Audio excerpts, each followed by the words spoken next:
तो अस्सलाम वालेकुम गाइस। और आज हम बात करेंगे हार्मोन्स के बारे में। और आप लोगों को पता है कि हर एक चीज़ जो है ना हम लोगों के बॉडी में वो हार्मोन से रिलेटेड है। और हम लोग कुछ करते हैं, जैसे हम लोग वॉक कर रहे हैं, हम लोग मुस्कुरा रहे हैं, हम लोगों का दिल धड़क रहा है, कुछ भी है ना, वो हर एक चीज़ हार्मोन से रिलेटेड है। और हम जिस बारे में बात कर रहे हैं आज, वो हो सकता है ना आपको एक्सरसाइज करने में, ऐसे तो हर एक चीज़ को मोटिवेटेड रहने में ये दोनों हार्मोन का बहुत ज़रूरी है, लेकिन आपको एक्सरसाइज करने में भी ये मोटिवेटेड रखता है। तो हम बात कर रहे हैं आज डोपामिन, जो आप 10-15 साल से मार्केट में चल रहा है, सब कोई बात करते हैं इसका। और हम बात कर रहे हैं आज सेरोटोनिन के बारे में, ठीक है। तो सब कोई को ये पता है कि डोपामिन जो है ना वो रिलीज़ होता है जब हम लोग प्लेजर सीख करते हैं, जब हम लोगों को अच्छा होने का, मतलब अच्छा लगने का, बहुत ज़्यादा खुशी होने का जब होता है ना, तब हम लोगों के हार्मोन जो रिलीज़ होता है वो डोपामिन होता है। तो ऐसा कह सकते हैं आप, लेकिन एक्चुअली में क्या है ना, एक्चुअली में ये है कि हम लोगों की बॉडी जो है ना वो पेन को एक्सपीरियंस नहीं करना चाहती है, इसके वजह से डोपामिन रिलीज़ होता है, ठीक है ना। फॉर एन एग्जांपल, आपने एक चॉकलेट खाया, उसके बाद से डोपामिन रिलीज़ हुआ, लेकिन आपका डोपामिन जो है ना थोड़ा सा रिलीज़ हुआ और उसके बाद से एक पेन हार्मोन है वो भी रिलीज़ होता है, जिसके वजह से आपको फिर से चॉकलेट खाने का मन करता है, ठीक है। तो जितने बार आप चॉकलेट खाइएगा उतने बार आपका डोपामिन जो रिलीज़ है ना वो धीरे धीरे कम होने लगेगा, और पेन का जो है, जो पेन हार्मोन है वहाँ पे जो रिलीज़ होता है वो धीरे धीरे बढ़ने लगेगा। इसी की वजह से एडिक्शन होता है। और ये एक बैलेंस हम लोगों को रखना चाहिए प्लेजर और पेन के बीच में। ये आप सर्च कीजिएगा ना ऑनलाइन तो आपको पता चलेगा, प्लेजर पेन बैलेंस, ठीक है।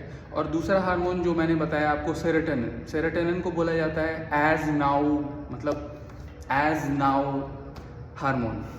तो ये कैसे है, इसके बारे में हम आज इसलिए बात करेंगे क्योंकि आप जो भी कुछ कर सकते हैं, आपके हाथ में जो कुछ है ना, तो उसको करने के बाद ज़्यादा जो है वो सेरोटोनिन रिलीज़ होता है।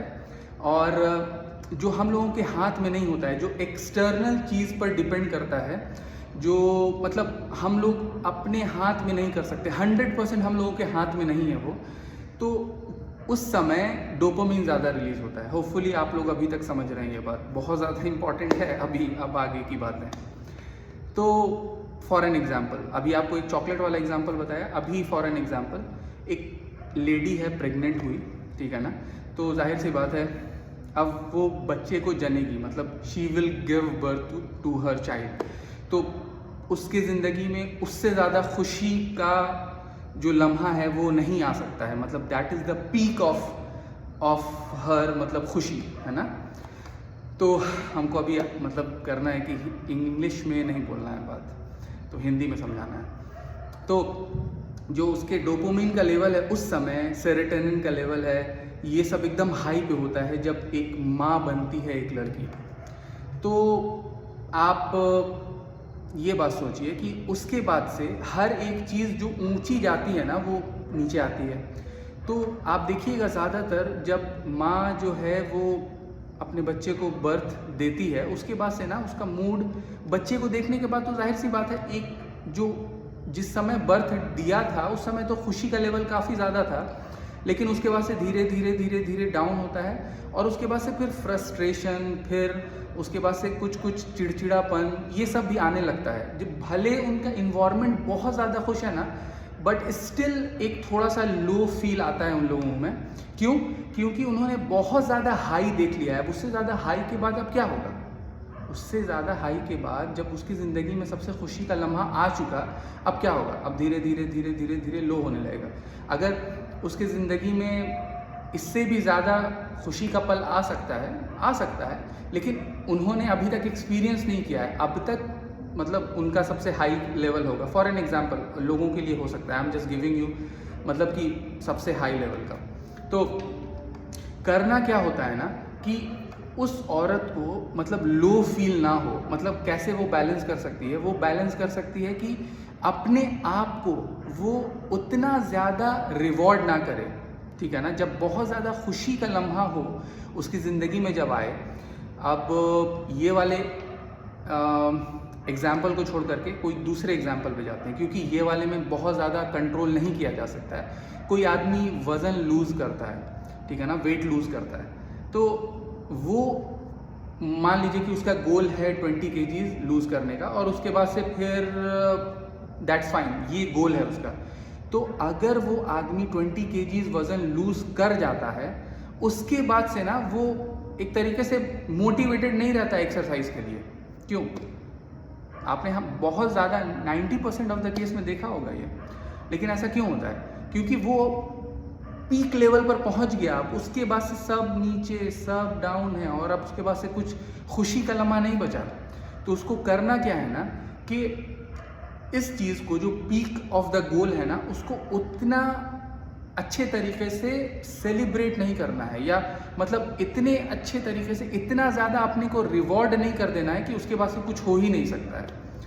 तो ये कहने का ये मतलब है कि कैसे आप अप्लाई कर सकते हैं कि जब भी कुछ अपने आप को रिवॉर्ड करने का आपको मन करे, या मतलब वक्त आए आपको, तो आप अपने आप को रिवॉर्ड कीजिए, लेकिन इतना ज़्यादा मत कीजिए और इतना फ्रीक्वेंटली मत कीजिए कि आप अपने डोपामिन और सेरोटोनिन के जो मतलब बॉडी में जब आता है, जब लेवल ज़्यादा होता है ना, तो उसके बाद से फिर बॉडी फंक्शन नहीं कर पाती है। खुशी हमेशा उस चीज़ को ज़्यादा चाहिए होता है आदमी को, हर एक चीज़ में इसका मतलब होता है इस तरीके से। जैसे सिगरेट पीने के बाद आप ज़्यादा सिगरेट पीजिएगा, शराब पीने के बाद आप ज़्यादा शराब पीजिएगा, है ना। आजकल एडिक्शन है बच्चों को, ज़्यादातर लोगों को पोर्नोग्राफी की, तो उसमें अलग अलग तरीके से लोग जो है ना वो ज़्यादा इन्वॉल्व होते हैं गलत चीज़ों में। ख़ास करके ये सब चीज़ें जो है ना वो डोपामिन और सेरोटोनिन के जो मॉलिक्यूल्स को है अपने मतलब हम लोगों के ब्रेन में जो सर्किट है ना उसको जला देती है। तो इसी की वजह से लोग आजकल मतलब ये टॉपिक अब दूसरी तरफ चला जाएगा, लेकिन आप होपफुली आप समझ गए होंगे कि इतना ज़्यादा रिवॉर्ड मत कीजिए, इतना ज़्यादा अपने आप को बार बार खुश मत कीजिए कि आप पहुंच ही नहीं पाइएगा जहां आप पहुंचना चाहते हैं। क्योंकि एक बार आपने सेलिब्रेट कर दिया, आपका थ्रेशोल्ड हो गया, उसके बाद से फिर क्या? उसके बाद से फिर क्या? बहुत लंबा वीडियो हो गया यार, मेरे साथ हमेशा होता है। चलिए ठीक है।